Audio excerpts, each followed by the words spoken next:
This is Real Talk with Riz Khan, the world's premium podcast. Learn, lead, and grow.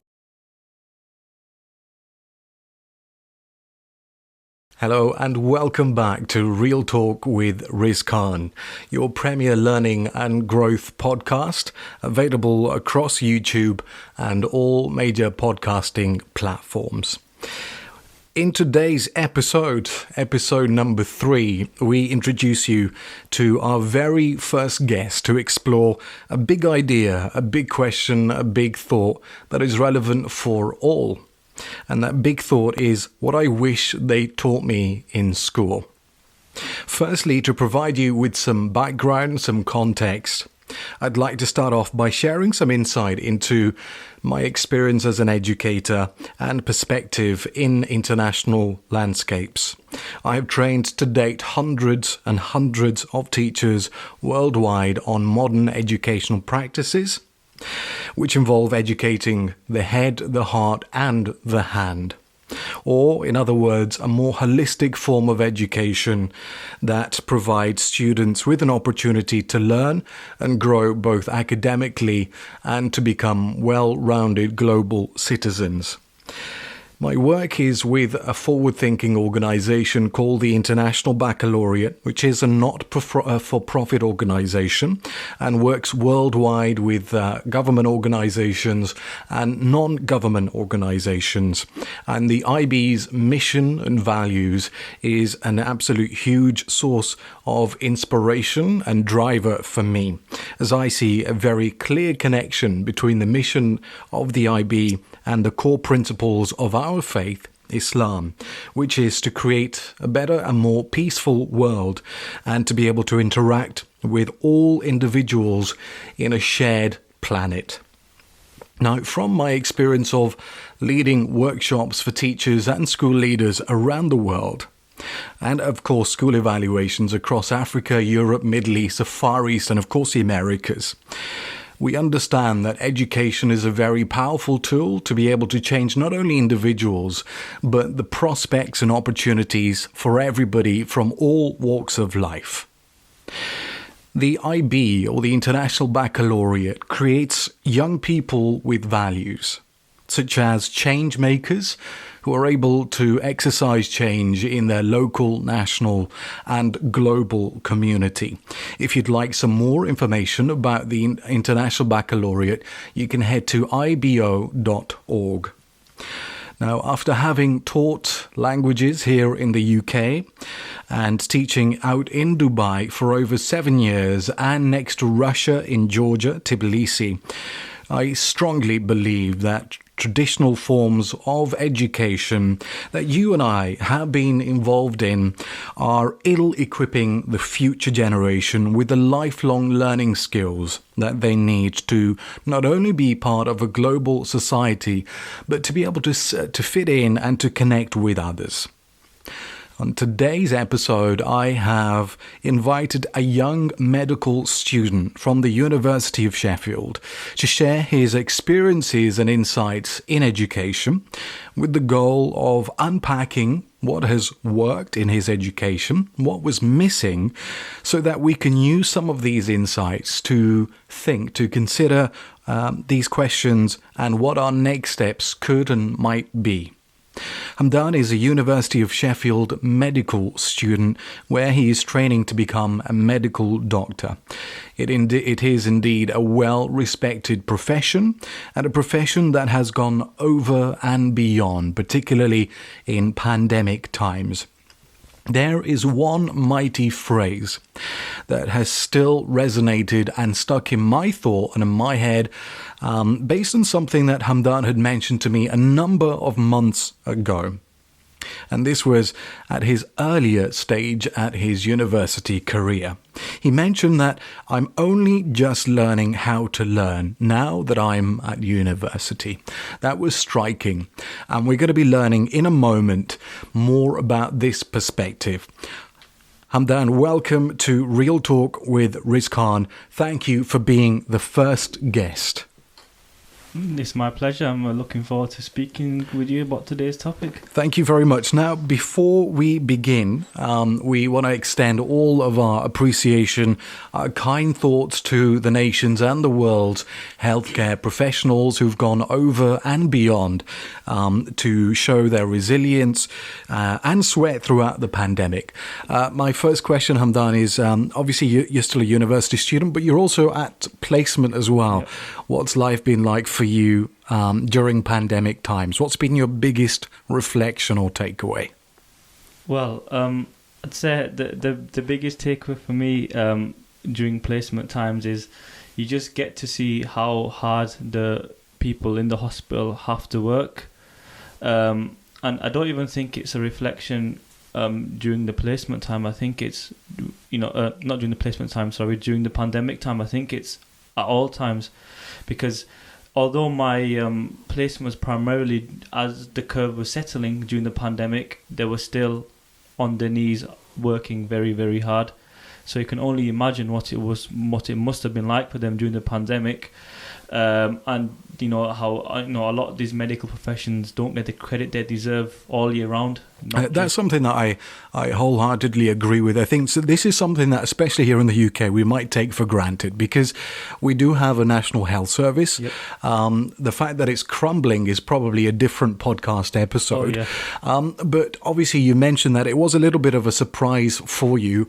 Was there anything in your training that prepped you up for what you might see or what you could see out on the ground? So are we talking about at university or... Well, to be honest, it was... whilst I was at university, the main aims was just getting used to, the stuff that I'm going to be, treating when I'm older. But in terms of actually learning about the hospital experience, it was based on, actually being at the battlefield and learning from that. Really, as I couldn't really tell you if there was, for the first few years of my university life, that I did something that prepped me. Great. Now, episode 3 is titled "What I Wish They Taught Me in School." Now, for me, it's been a little bit longer since I was in my schooling career. For you, it's a little bit more recent and fresh, and I'm really looking forward to learning a little bit more about what worked for you in school and what sort of things that you wish they had taught you whilst you were in school to prepare you better, not only for university, but life beyond the walls of university as well. So my first question on that is, what are some of the successes in terms of what worked for you as a high school student in preparation to become a medical doctor? Well, for me, I think the most important thing was the unbiased exposure to all fields, let's just say all topics, all fields, and then from that you pick what you like, essentially. For me, that was the main thing. So in school, we get a taste of everything, geography, history, sciences, maths, and then based on what we like, we will pick for our future. So that's what I did. I enjoyed science the most, and I went on the science route. So the exposure to a range of subject groups you feel has given you that breadth to prepare well for university? Well, I think not just that, but the unbiased exposure to subject groups. Like each subject had its strengths and weaknesses, and there wasn't a point in school where we was told where one subject is better than the other. We were just... here's all the subjects and you pick what you like, essentially. Which subject group do you feel, apart from the sciences, prepares you the most for becoming a medical doctor? Because we may have listeners and viewers who have aspirations and goals and hopes for becoming a medical doctor, but we also understand how competitive it is, not only here in England, but worldwide to join the profession. Very. For me, I'd say this is something I've only recently found out myself now. I'd say English after science, more than mathematics. I think has, has helped me, and I wish it would have helped me more because I didn't really like English when I was in school. But I'd say now it's proving to be a very important subject. It's really interesting you say that. In all workshops that I do for teachers around the world, there's one phrase I always mention, and that is every teacher is a teacher of language. And my rationale for that is language is a skill that you utilize and exercise in everyday life, whether you're listening, viewing, watching, reading, or writing. These are interconnected skills that it's like a vehicle of thought. Language expresses how you think, how you feel, and your outlook in life as well. So I can sort of connect with what you're saying. When it comes to practicing language on the ground, obviously there are some subtleties to language and verbal plus non-verbal communication as well. But from my knowledge of education systems here in the UK, what sort of skills do you think were missing from education? Well, for me, the biggest thing was the how and the why for education. We were always taught the what. So whenever we go into school or whenever we study, we were told what it is that we're doing. So, for example, when we were in English classes, we were taught, okay, today we'll be learning about this poem, we'll be learning about this book. But then I think the struggle is the learning about the how and the why, which I feel is equally as important, or if not more important, because then that drives our motivation to do what we are doing, basically. I'm really glad you mentioned that, Hamdan, and I'm going to ask you a question, and I want you to think back to a memory, all right? Okay. So I want you to think back to a lesson that you still remember today from school. Okay. And tell us about that memory. Good question.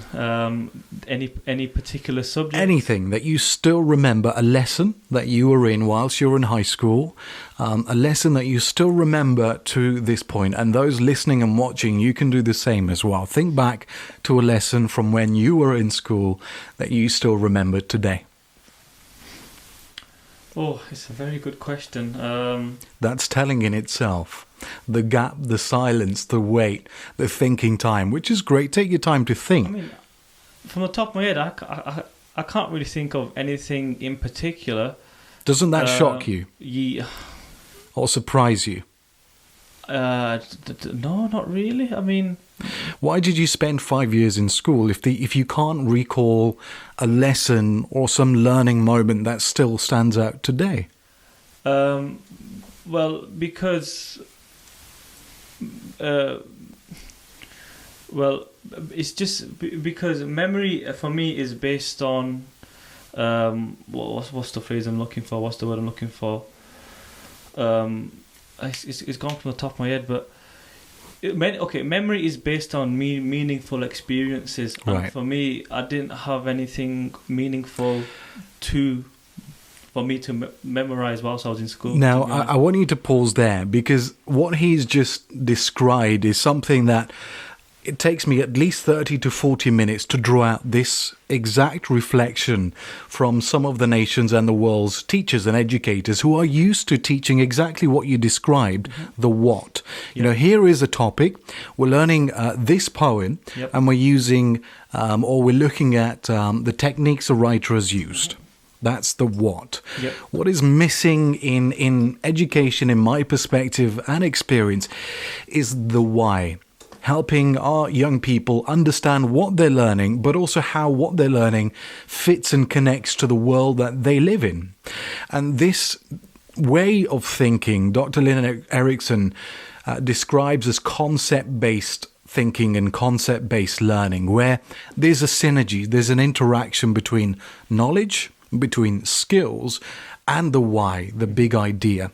Now, when you mention that learning is a meaningful thing, that's exactly what we want to generate. Learning that sticks, learning that is meaningful, so that when you travel beyond high school, you've got a set of knowledge, skills, and big ideas that you can transfer in any and all walks of your life. Now, coming back to this example, what do you wish could have happened in your school to make or to generate learning that sticks better for you? Well, sometimes you got to ask yourselves, why can we remember certain things as a child and not others, because them specific memories have some meaning to them. So, like, for example, like, even if you're 30, 40 years old, you can remember what happened when you was 12, 13, 14, if it's meaningful. And I think attaching meaning to a specific concept would help massively in terms of committing things to long-term memory for and it for a does school it child, really yeah. does, and you will know this from your background in looking and exploring memory. Yep. From also a psychologist and educational perspective, learning that is contextual, learning that is related to real world context, real world situations, real world scenarios, helps young people to generate learning that sticks. Now, I want to come to another side of this big topic or this big concept, which is what I wish they taught me in school. Now, you've talked about the knowledge, the what. Where did you learn to become an individual, a citizen? Through experience, through being thrown in the deep end when I was leaving home for university, I'd say. But to be honest with you, I don't think I have still grasped the full amount of the full let's just say the full idea of how to become an individual citizen. Is something I'm still learning to this day. Now, this is, again, one of those aha reflection moments, because we wait till we become adults to learn how to become respectful, caring, perhaps open-minded, respectful, tolerant to others. These are really important life skills, and then if you look outside the world, you can see the amount of conflict, you can see the amount of misunderstanding that creates and causes more conflict, and it's almost sort of adding to this vicious cycle. Yep. Tell us what you think about this. Well, the problem I think now is when people have a look at what's what's happening around us, we are not given the opportunity to think for ourselves, essentially. So I think if someone that we know has a specific idea about something, and then, for example, your parents, then that will essentially get passed down to you without you having the freedom of your own thoughts, basically. Mm-hmm.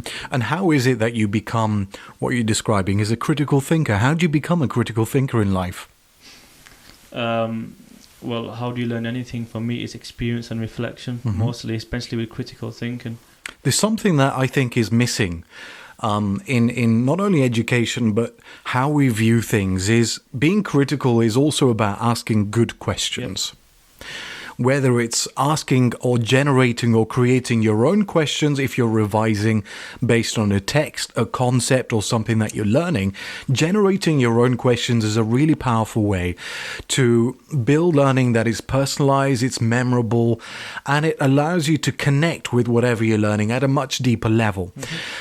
So asking questions or becoming an inquirer and curiosity is an important part. What else? Well, I think curiosity is a very important part. If not one of the most important parts of learning. The second bit of that would be being proactive and not reactive, essentially, with whatever you're learning. I think you need to have your own energy and your own drive essentially to do what you want to do, and then after that I would say is constant repetition, and how would I phrase this? Practice essentially. But practice, the thing is, practice doesn't equal perfection, though. That's the thing that people... Well, this is it. I think people put too much pressure on themselves in that I have to be perfect and get A stars. I have to be perfect and do the best on everything I can. Whereas if you flip that viewpoint and you think about, I'm competing with myself, how does that paradigm change your drive or determination? Well, you have to remember, practice equals progression, isn't it? So just having just having the thought of practicing for yourself, it just takes a lot of pressure off you, basically, and knowing that, okay, whatever you're doing, you don't have to be perfect at it, but as long as you're moving one step closer each and every single day, that's the best things. So, and what you're describing, it reminds me of a bit of a scenario. We all watch football. Yep. How does a striker get better at scoring goals? Practice. Absolutely, yes. I mean, you can read texts and books about, striking and where to position and the skill and the knowledge of where to use your foot, etc. I mean, I'm not a massive football expert, but 100% practice, it does equal progression. But I think it's really important to come back a little bit. If we think about the values of an education, it's almost that it's left to chance that individuals, through their experiences in life, through their engagement with adults, parents, guardians, family members, it's almost like we leave it to chance to help them to become a global citizen or a well-rounded human being. Now, what would be your sum up message, your sum up advice based on this short conversation on what I wish they taught me in school? Be an open-minded citizen and always be willing to learn more, because there's no limit to what you can learn. And don't be afraid to change your mind on certain things. I think that's the last bit is quite striking. I think practicing flexible thinking. Yep. We all have our plans. When I was your age and much younger, I wanted to fly and become a pilot. So I became a bit of an aviation geek, if you like. I flew simulators from the age of 11 years old and even till now. But these are the sort of things that, if it doesn't work out, then you have to have a plan B or a plan C, or even more powerful is you can only control the controllables. You can only control the independent or dependent variable in your way of thinking, right? Yep. There are some things that we leave to a much more mighty and a supreme being. And for us as Muslims, it is God. God the Almighty who creates the best of plans. And sometimes when things don't go according to our view, our plan, it's often nicer to leave things to the one that has created our plans even before we even existed. Yep.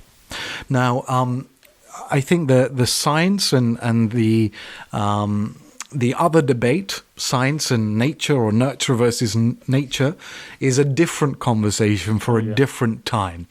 But today we just wanted to give you a very short introduction, some ideas, some concepts into the topic, which is what I wish they taught me in school. And if I try to summarize now, and you can jump in too, I think what we have tried to elicit is schools do a great job of teaching the what, the content, the knowledge.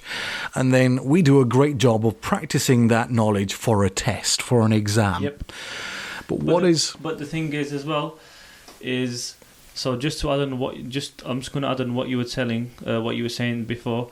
So, the schools do a very good job of what to learn for the exam. And then as a student, we go into that hall or into that classroom to sit the exam, and we don't know why we're doing the exam. Yeah. Well, there you go. There you go. I mean, there's always a why, there's always a big picture, there's always a purpose. Episode 1, by the way, introduces you to the idea of purpose. If you haven't yet taken a moment to explore episode 1, do so. Episode number 2 gives you another what I think is a very powerful idea of beginning with the end in mind. Episode 3, what I wish they taught me in school. So we've understood that schools do a great job of teaching the knowledge, the what. What is missing, though, are values, how to become a well-rounded individual, how to connect with others in our neighborhoods and in the world, how to become global citizens that are able to make positive differences and positive changes. Thankfully for me, I've seen that gap filled through an IB education, which does produce well-rounded very smart, very well-spoken, articulate, confident young people. Once again, thank you very much for listening. Thank you very much for watching. And a huge thanks to Hamdan for being a pioneer, one of the first guests to come on to Real Talk with Riz Khan. It's a pleasure. I hope to be here again. Thank you very much. We look forward to joining you once again very soon. Thank you for listening. Thank you for watching. Remember, if you haven't done so, click your finger, hit subscribe and like, and we'll join you once again soon.